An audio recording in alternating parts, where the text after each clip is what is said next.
നാം പാപികളായിരിക്കെ ക്രിസ്തു നമുക്ക് വേണ്ടി മരിച്ചു. അങ്ങനെ നമ്മോടുള്ള തൻ്റെ സ്നേഹം ദൈവം പ്രകടമാക്കിയിരിക്കുന്നു. റോമാക്കാർക്ക് എഴുതിയ ലേഖനം 5-ാം അധ്യായം 8-ാം വാക്യം.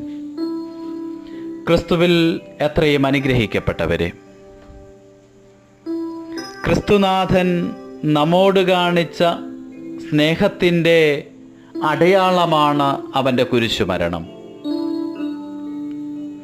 നാം പാപികളായിരിക്കെ നമ്മെ സ്നേഹിക്കുന്നതിനു വേണ്ടി അവിടുന്ന് സ്വയം കുരിശുമരണം ഏറ്റെടുത്തു. നമ്മുടെ പാപത്തിൻ്റെ ബന്ധനത്തിൽ നിന്നും ഇതാ സ്നേഹത്തിൻ്റെ താഴ്വരയിലേക്ക് ഉയർത്തുകയും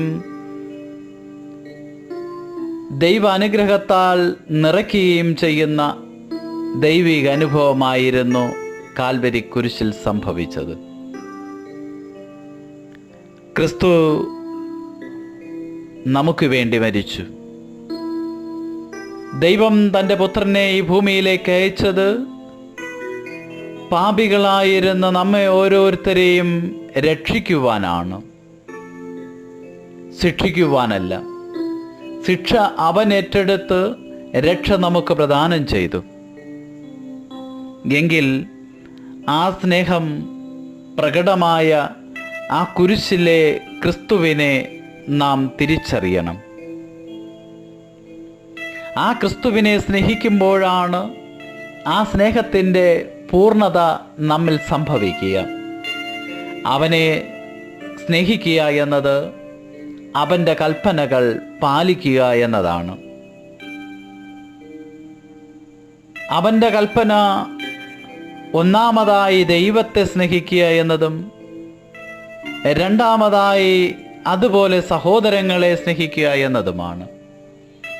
ദൈവസ്നേഹവും പരസ്നേഹവും പൂർണ്ണതയിലെത്തുന്നതാണ് ക്രിസ്തുവിൻ്റെ സ്നേഹം. ആ സ്നേഹത്തിലേക്ക് നമ്മെ അവിടുന്ന് മാടി വിളിക്കുന്നു. ആ സ്നേഹത്തിലേക്ക് നമ്മെ അവിടുന്ന് കൈപിടിച്ചുയർത്തുവാൻ ആഗ്രഹിക്കുന്നു. ആയതിനാൽ ഈ പ്രഭാതത്തിൽ നമുക്ക് പ്രാർത്ഥിക്കാം. ഓ കാരുണ്യവാനായ തമ്പുരാനെ, അങ്ങയുടെ സ്നേഹത്തിൽ നിറഞ്ഞു നിന്ന് ജീവിക്കുവാൻ ഞങ്ങളെ ഒരുക്കണമേ. ഞങ്ങൾ പാപികളായിരുന്നിട്ടും അങ്ങയുടെ അനന്തമായ കരുണയും സ്നേഹവും വെളിപ്പെടുത്തിയാണല്ലോ അങ്ങ് കുരിശിൽ ഞങ്ങൾക്ക് വേണ്ടി ജീവൻ വരിച്ചത്.